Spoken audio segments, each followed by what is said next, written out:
বিদেশে যারা রাষ্ট্রের গুরুত্বপূর্ণ ব্যক্তিদের ওপর হামলা করছেন দেশের সন্ত্রাস বিরোধী আইনে তাদেরও বিচার করা সম্ভব, এমনটি জানিয়েছেন আইনজীবীরা।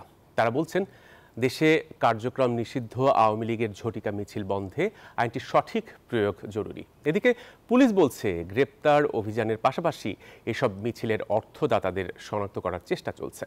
জুবায়ের সানির প্রতিবেদনে বিস্তারিত।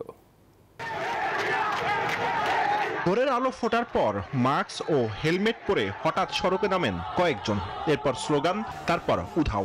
এভাবেই ঝটিকা মিছিল করছে কার্যক্রম নিষিদ্ধ দল আওয়ামী লীগের নেতাকর্মীরা। শুরুর দিকে মিছিলে অংশগ্রহণকারীদের সংখ্যা কম থাকলেও এখন বাড়ছে, কৌশলও বদলাচ্ছে তারা। এমন ঝটিকা মিছিল নিয়ে বেশ বিপাকে পুলিশ। এইসব বিষয়ে আমাদের অবস্থান একেবারে স্পষ্ট, যেহেতু তাদের কার্যক্রম নিষিদ্ধ, কোন রকম ঝটিকা মিছিলের তৎপরতা চালানোর সুযোগ নেই এবং এই ক্ষেত্রে আমরা কোন রকম ছাড় দেব না। আইনজীবীরা বলছেন, শুধু বান্ডেল থাকলে প্রতি সেনমানিতে টাকা বাঁচবে। বিকাশ সেনমানি বান্ডেল কিনে জিতুন প্রতি লেনদেনে। তার নয়, হতে হবে আইনের সঠিক প্রয়োগ। এক্ষেত্রে 2009 সালের সন্ত্রাস বিরোধী আইন হতে পারে বড় সমাধান। যারা এখন মিছিল করতেছেন, এই আইনের ভায়োলেশন হচ্ছে। আইনে প্রেসক্রাইব করা আছে কোন কোন অপরাধে কোন কোন দণ্ড এবং অর্থদণ্ড। আপনি প্রশ্ন করেছেন, এইটা দিন দিন বাড়তেছে।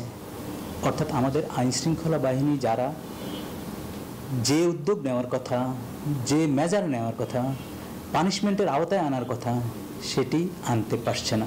তিনি জানান, যুক্তরাষ্ট্রে এনসিপি নেতা আখতার হোসেনের উপর হামলার ঘটনায় এই আইনে বাংলাদেশে মামলা করা সম্ভব।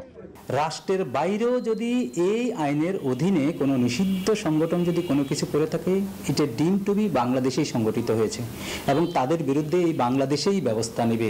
পুলিশ বলেন যে অথরিটি আছে তারা ব্যবস্থা নেবেন, একদম পরিষ্কার।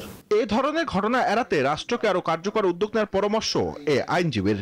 আইনে কিন্তু এটা one kind of non bailable offence. Zubair Sunny, news 24, Dhaka. তার সম্পৃক্ততা